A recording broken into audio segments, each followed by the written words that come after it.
morning, sir. So it's my big honor to have you to join our interview. So sir, as I know, you had worked as an auditor and the manager of IABU, and especially for the Vesak Conference, you have worked as an auditor for the academic papers called by the Vesak Conference. So, according to your years' experience, so what's your impression on the Asian scholars' academic performance? So, like, what they advantages and what they should improve? So, I want to listen to your idea, according to your experience. Asia's big, and one problem is, who are the Asians? I get most of the papers are from Sri Lanka, India, maybe Thailand, a few from Indonesia, a few from Myanmar, not enough from China, not enough from Korea, not enough from Japan, not enough from Mongolia. So it's like, who are the Asians who are participating? Yeah. So I can only say, of the Asians, and Asia is so big, of the Asians who are participating, I can only talk about them. So I can't talk about anybody else. So I can't talk about Asians, but I can talk about nationalities. Yeah. So since like this way, so what's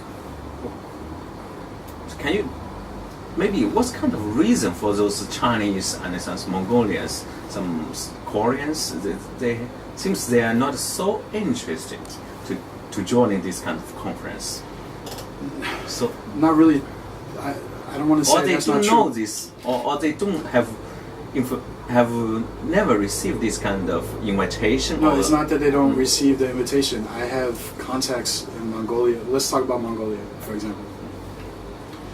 I have a few contacts in Mongolia, but the problem is, how many Mongolians can write a paper in English? How many Mongolians can write an academic paper in English that's suitable for the international level? So some people don't have confidence in their English ability. So sometimes I get a paper, or sometimes somebody answers the call for papers, but they don't read it. They think, oh, I just want to give my thesis conclusion, or I want to give them chapter 1 of my book. So I get their paper, and I'm like, this is not for our conference. This isn't related to what we're doing. So sorry, we can't use your paper. And that might be like the only Mongolian who gives a paper, but it doesn't have anything to do with our conference. So it might appear to the public who doesn't know anything, like if you just look at the website, and this year you've seen the website, and you can take a photo of the website. You see all of the faces of the panelists in the big orange block on the front page. Who of these people are Mongolian? None of them. So is it a fact? Is it a true statement? Oh, they don't like, UNDV doesn't like Mongolians. No, it's not true. Just sometimes the different nationalities don't participate at a proper level. We encourage them. When I send out the call for papers, I try to say in the call for papers, share with your colleagues or your fellow professors or your colleagues, because I don't know who at that university is good at what. I've never been there, and they've never seen us. So also we have to rely on, if I don't know you and I send to your university in your country, I have to rely on you to give the call for papers, and post it in your university for your people to respond and send papers to me. So in this sense, do you think it's because of the language barriers for those Asian scholars, so they are not so confident about the language ability to reach the international standards? especially in the academic way, this is the main difficult for them to attend our conference. I usually say to people, the IABU in my office and in the university, we have the mission, vision, and goals painted on the wall. And I usually follow the vision, mission, and goals of the IABU when I do my work. Whether I'm here at home or if I'm in the office, I still do the work the same way. If you, for an example, your English is not perfect, like I don't care. We're not here to discuss your English ability. We're not here for that. We're here to discuss Buddhism. So what I do when I get a paper is I look at the content, like the keywords or how technical is it? Is it okay? Is it satisfactory? Now, if I think it's acceptable to some degree, like maybe the English is not perfect, but I have no problem to edit it and to help you to fix. I'll try to fix it for you. So I'll do that. Now, if somebody is from like America or something, and they have bad English, and they plagiarize from the internet, and they copy from the internet, like I'm harder on them because the expectations are different. Their paper should be perfect, and if it's not perfect, I reject those just based on it's sloppy, it's not perfect. So what do you think the Asian scholars? One more thing. Okay. One more thing. Another problem is it doesn't seem like we have a lot of people from Japan. Yeah, Japanese, they do very good in academic they research, have their own, especially in they have Buddhism. their own Japanese Buddhist Association. Yeah. And we were told that if we want to get the Japanese involved, we have to send our call for papers through that Japanese association. And I think, no, that's not what we need to do. I can send the call for papers direct to any scholar because we invite the scholars to come. We're not inviting the Japanese Buddhist University Association, or whatever it's called, just to come. We're inviting these scholars because we're the International Association of Buddhist Universities. So if a scholar within our umbrella organization wishes to participate, we invite him and we want him to participate. So Japanese don't come because of their own circumstance. Koreans, there's not a lot of Buddhist universities there, and a lot of people don't really study Buddhism. It's sort of like a dying tradition or something. But MCU has a Buddhist university in Korea. They're like not the owners, I forget the right word, like the sponsor of that university.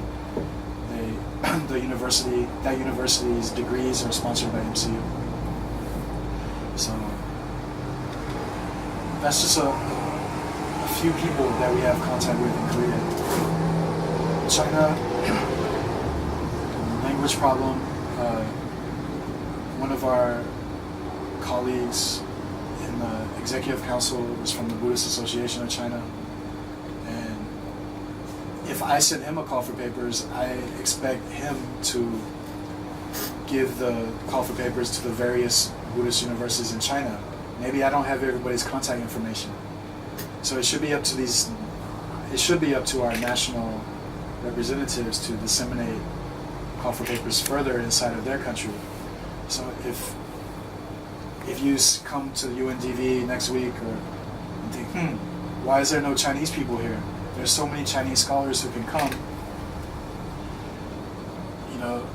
Whoever I sent the call for papers to didn't help out, or also I don't have these contacts. So in this case, sir, do you think, for example, for some non-English speaker scholar, it's possible when they come to present a research paper and with the interpreter, assistant, when they're speaking in their own language, but somebody to be interpreting. his speech is acceptable like this way. For example, there's some, maybe I'm from Chinese background, maybe there's some Chinese scholar, of course they do a profound research, but they unfortunately they cannot speak English. Another issue, even some Sri Lanka professor, they often say they do deep research, but the English also not that kind of understandable, but at least they can speak. So it's possible for the manager of this organization. So would you please consider about this case? Maybe we can open the door for some non-English speaking scholars to join us in the coming years. What we usually do is we ask for the papers in English, but two things could happen. If I got a Chinese paper, now I have to find somebody to translate it. And do we have the resources to hire a translator to translate this paper? Maybe not. Yeah, I don't know. Now also, the other side is you have the Chinese paper. Could the Chinese author find somebody to translate it into English for him and then send it to me? Either way, like the two ways is either he gets it translated himself. I don't know how that happens. He has to hire somebody, pay money for that. Or we get the paper, we have to pay money for that. Somebody has to translate it. But everybody who's coming now, so however the paper gets here, whoever translated it, now can the person present his paper in English? It's also another I know. So the answer is no. He can't speak English. So we have headsets. We have translator headsets in the back. They have a translation booth where they do live translation. But a lot of the people in the audience can't speak Chinese, but they get the translation. We don't know if the translation is accurate or not. Or like maybe if you're Chinese and the translator is Chinese, you have your own Chinese culture and you have your own like do's and don'ts, what you can say, what you cannot say. What you can say to a Chinese person might be different than what you can say to a foreign person. So there might be some inaccuracies being presented, and that's something we sometimes consider.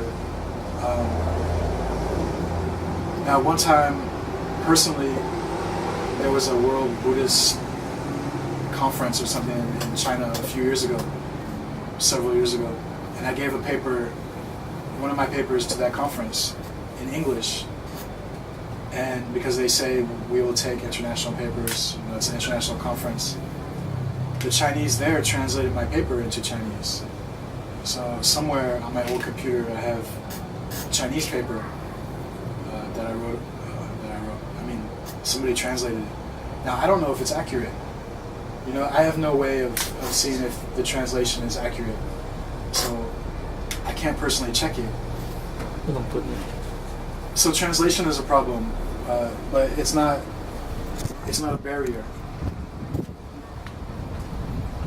But for the international conference, it should be in English because it's for everybody. We're not trying to exclude anybody, but we're trying to have something for everybody. So it's not. Yeah. Thank you for your this kind of for your kindness still open the door for everybody who can. I mean, I'm sure you have translators in China as much as we could have translators here. Yeah. But I'm not sure if MCU has the resources to translate. Now, we know that there might be some monks or something around MCU who can speak Chinese, but are they too busy? Do they do good work? Like, we don't know. We don't even know our own resources at the university. So another question I want to based on this information and face it. So, what do you think? For example, for a non-English speaking scholar, and what do you think we should improve?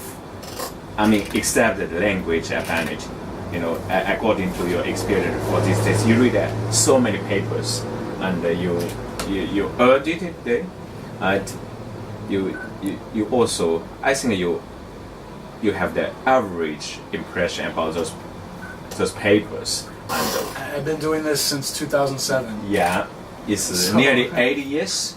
80 years. 8, maybe. 80 years. 7, 8, 9, 10, 11, 12, 13, 14, 15, 9 years. Yeah, 9 years.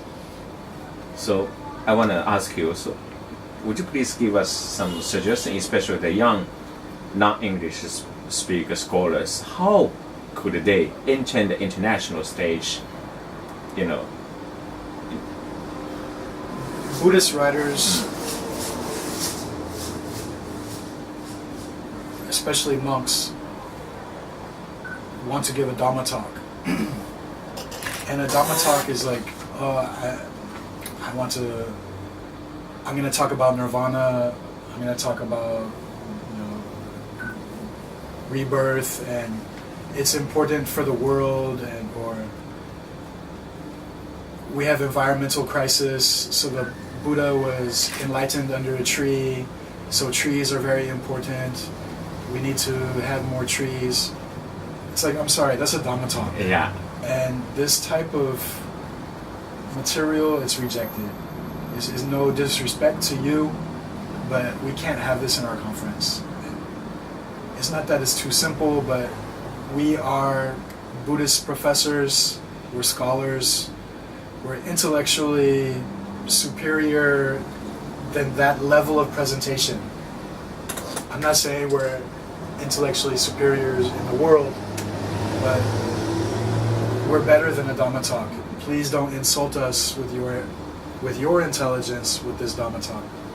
We expect something more. It doesn't mean that the paper was worthless. Certainly, a Dhamma talk could enlighten somebody. Oh, I never thought of that before. That's great. You know. Yeah, the Buddha was ordained or enlightened under a tree, and so it has value. But we want more than that. We want the national forest of this country or that country has declined 60% in the last decade, and that caused a 4-degree rise in temperature, and because of deforestation, it dries the soil out, and it caused, we want statistics, we want real data, we want proof that this world is decaying, and we want proof that re-greening efforts, like before you walked into my house, you saw there were bottles outside with plants growing up. I did that myself. I get a big water bottle and get a seed from the fruit that I eat. You get offered, as a monk, you get offered fruit. Yeah. Yeah. How about one day you take the seed and put it in a bottle, and you'll get a tree. Now, you won't have any fruit for 5 years, but after 5 years' time or something, the tree will finally have some fruit, and it will grow big, and it will bring shade, and it will improve if you live in MCU, the place of no trees, it will improve the ecology of MCU eventually. So we want papers that prove that Buddhist principles, if we put it into action, generate results. And a Dhamma talk just talking about principles, it's not what we're here for. We're not here for that. All of us are professors. We know Buddhism works. How about you talk about it? How about you prove it?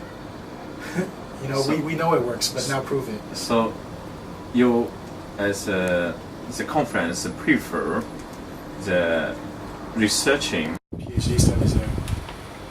I said, well, wait a minute. This is what I was doing last year. And if I was editing everything last year, you need to just make me the editor this year. Because I'm doing all the work.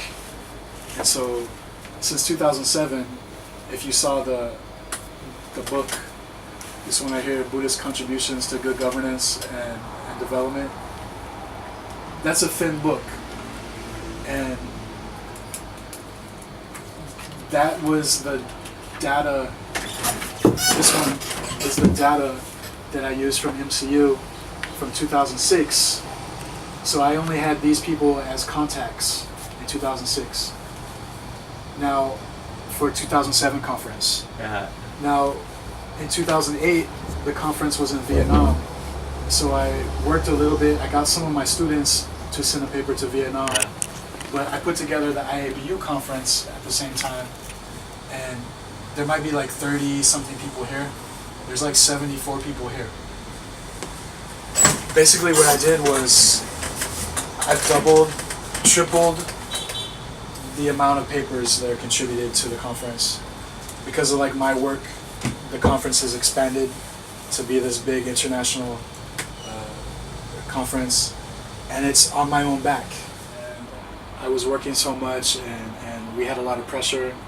It made her baby number 2 die because of some problems. So, and I thought, I'm working so much, like 20 hours a day, really fully 20 hours, and I had to get like 4 hours of sleep. And I was working so hard, it was a bad health, it put damage on my health.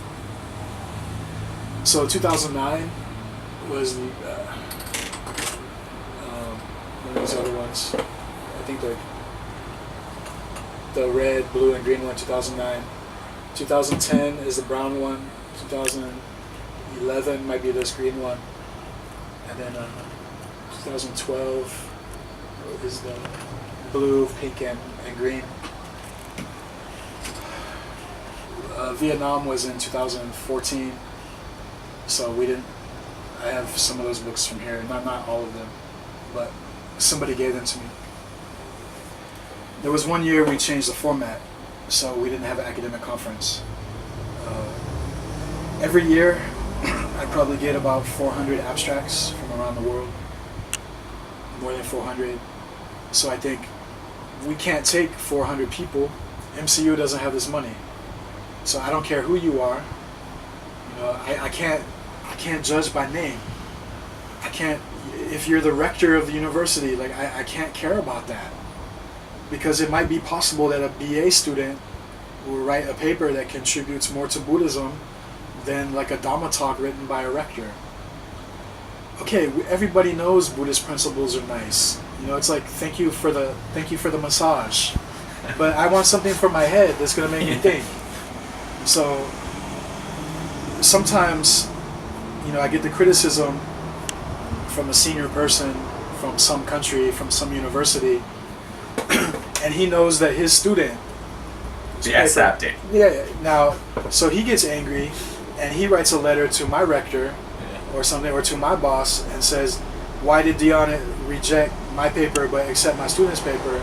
Now, I'm only saying, this is one professor, and he only knows about his university. But inside his country, there's probably 10, 12 other Buddhist universities, and I'm having papers from these other universities. And not only from that country, I'm having other papers. Your paper might be on a redundant topic.